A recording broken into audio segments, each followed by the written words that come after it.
یہاں ایک سوال ہے شیخ نے کیا ہے کہ صدقۃ الفطر میں غلہ دینا ہے یا پیسہ دینا ہے؟ بولیے بھائی کیا دینا ہے؟ آپ ہی لوگ بولیے، یہ کون بتائے گا کیا دینا ہے؟ نبی صلی اللہ علیہ وسلم بتائیں گے نا کہ ہم اور آپ بتائیں گے؟ کون بتائے گا؟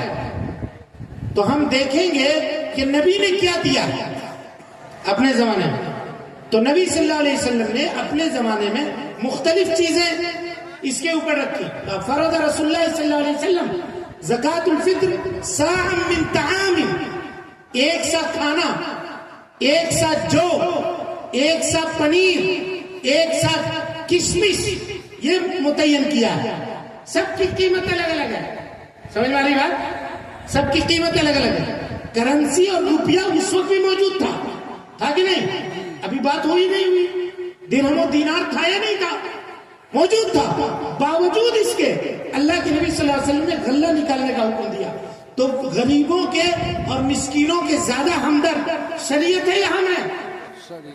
آج جو بات ہم کو سمجھ میں آ رہی ہے کہ 1400 ساڑھے 1400 سال پہلے صحابہ کرام کو یہ بات سمجھ میں نہیں آئی. کچھ لوگ کہتے ہیں کہ نہیں، اس زمانے میں یہ بھی کرنسی تھا اور اس میں وہ مغالطہ دیتے ہیں. کیا مغالطہ دیتے ہیں؟ حدیث مسرات پیش کرتے ہیں. کہتے ہیں کہ ایک آدمی ایک بکری خریدے. مسرات کہتے ہیں اس بکری کو کہ کوئی آدمی بکری یا گائے کو کیا کرے، 3-4 دن تک اس کو دودھ نہ دوئے. نہیں دوہے گا تو اس کا تھن کیا ہو جائے گا؟ بڑا ہو جائے گا. بولیے بڑا ہو جائے گا. اب بازار میں جب اس بکری کو لے کر جائے گا تو خریدنے والا دیکھے گا تو واہ ماشاءاللہ بہت بڑا تھن ہے، کتنا دودھ دیتا ہے بھائی؟ تو جھوٹ کہہ دیا کہ ابھی 5 لیٹر دودھ کے لائے ہیں. کہا ماشاءاللہ ابھی 5 لیٹر دودھ دو کر کے بھی تھن اتنا بڑا ہے، بہت دودھ دیتی ہوگی گائے. خرید کے لے آیا. پہلے دن دوہا، دوسرے دن دوہا، تیسرے دن دوہا، 1 لیٹر دودھ آ رہا ہے. تو شریعت نے کہا کہ جو آدمی ایسے ٹھگا جائے وہ گائے والے کو گائے واپس کرے 3 دن کے بعد، اور اس کے بدلے میں 1 سا کیا کرے، کھجور دے دے.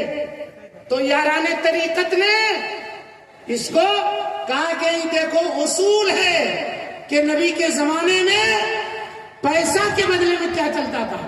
اس کو یہ نہیں پتا ہے کہ اب جب دودھ استعمال کیا تو بھائی 5 لیٹر بھی تو کیا ہوگا، کوئی 2 لیٹر بھی کیا ہوگا، کوئی 3 لیٹر بھی کیا ہوگا. تو 3 لیٹر کی قیمت بھی 1 سا، 5 لیٹر کی قیمت بھی 1 سا، اور 4 لیٹر کی قیمت بھی 1 سا. ایسا ہو سکتا ہے؟ بولیے بھائی نہیں ہو سکتا. نبی صلی اللہ علیہ وسلم نے اس جھگڑے کو ختم کرنے کے لیے کہا کہ قیمت امت کے چکر میں مت پڑو، 1 سا کھجور دو اور لے کر کے جاؤ. اب لڑائی مت کرنا کہ نہیں میرا 5 لیٹر دودھ پیا ہے، تم اتنا پیسہ کیوں دے رہا ہے. دونوں لڑتا. نبی نے جھگڑے کو ختم کر دیا. کہا بھائی پیسہ نہیں ملے گا، تو ایک تو ٹھگا ہے اس کو، اوپر سے تم پیسہ چاہتے ہو.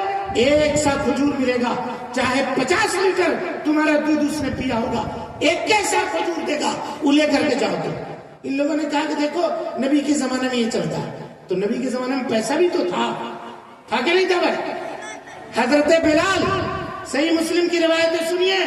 ان لوگوں کے کلپ کو دیکھ کر گمراہ مت ہوئیے گا. ہر بولنے والا آدمی حق بات بولنے والا نہیں ہوتا ہے، جان لیجئے گا. حق بات بولنے والا نہیں ہوتا ہے. آج کل لوگ لائک، فنگر اور اس طرح سے شیئر کے نام کے اوپر جو چاہتے ہیں وہ کرتا چلے جاتے ہیں. علم سے ان کا کوئی تعلق نہیں ہے، دور دور تک تعلق نہیں ہے، اگرچہ وہ علامہ ہو، فہامہ ہو. بات سخت ہے لیکن ہے حقیقت. حضرت بلال خیبر جب فتح ہو گیا تو ایک بہترین کھجور نبی صلی اللہ علیہ وسلم کے پاس 1 ٹوکری لے کر کے آئے. بہترین کھجور. نبی صلی اللہ علیہ وسلم نے جب دیکھا تو تعجب سے پوچھا کہ خیبر کے سارے کھجور ایسے ہی ہیں کیا، آپ لے کر آئے ہیں؟ کہا نہیں اللہ کے رسول صلی اللہ علیہ وسلم، میرے پاس تھوڑا خراب ملا جلا کھجور تھا، ڈلہا تھا، 2 ٹوکری دے دیا اور 1 ٹوکری کھجور ہم نے لیا. نبی صلی اللہ علیہ وسلم نے کیا کہا؟ ہذا عین الربا، یہی تو اصل سود ہے جو ابھی ہم بتا رہے تھے آپ کو، یہی اصل سود ہے. تو کہا پھر کیسے کرتے؟ کہا تو اپنا 2 ٹوکری ردی کھجور دینار و درہم کے بدلے بیچ دیتا اور اس کے بعد اس دینار و درہم سے ایک ٹوکری کھجور اچھا یہ خرید لیتا. سمجھے کہ نہیں؟ تو پتہ چلا کہ درہم و دینار قیمت اس وقت بھی تھی، صحابہ کی ضرورت اس وقت بھی اس سے پوری ہوتی تھی، باوجود اس کے سارے علیہ الصلوۃ والسلام نے پیارے مصطفیٰ نے طعام کا لفظ استعمال کیا، غلہ دینے کو کہا. تو فقیروں کے تم زیادہ ہمدرد ہو یا شریعت زیادہ ہمدرد ہے، یہ فیصلہ آپ خود کر سکتے ہیں. اور ایک بات جان لیجیے، اگر 1% بھی یہ شبہ ہو، جب جیسا کہ ابھی ہم بتائیں آپ کو 1% بھی شبہ ہو کہ کوئی پیسہ دے گا تو اس کا ادا نہیں ہوگا، تو اتنا بڑا رسک آپ لیجیے گا. لیکن اگر آپ غلہ دیتے ہیں تو آپ صاف کہیے گا اللہ تیرے نبی نے غلہ دیا تھا، صحابہ کو دینے کا حکم دیا تھا، ہم نے دیا. بس اب اس چکر میں کائے کو پڑتے ہیں؟ کیوں جاتے ہیں ادھر کہ فلاں مولوی نے کیا کہا، اس مولوی نے کیا کہا، اس مولوی نے. آج کل لوگوں کو چسکا ہے اس کا، سمجھا کہ چسکا، اس نے کیا کہا، اس نے کیا کہا. اب میدان ملا ہوا فیس بک، قلم کاغذ کے اوپر ہاتھ چلتا نہیں ہے، کی بورڈ کے اوپر لوگ اپنی فقاہت بگاڑتے ہیں اور صحافت کی بنیاد پہ فقاہت کرتے ہیں. فقاہت کتاب و سنت کی بنیاد پہ ہونی چاہیے، صحافت اور زبان دانی کی بنیاد پر نہیں. سمجھ رہے ہیں بات کو یا نہیں سمجھ رہے؟ جی اللہ رب العالمین سے دعا ہے کہ اللہ تعالی ہم سب کو حسن عمل کی توفیق دے، ہم سب کی اصلاح فرمائے، نیکیوں کو قبول کرے، سیئات سے درگزر فرمائے، جب تک زندہ رکھے دین اسلام پہ زندہ رکھے، اور جب اٹھائے ایمان پہ اٹھائے. آمین. وآخر دعوانا ان الحمدللہ رب العالمین.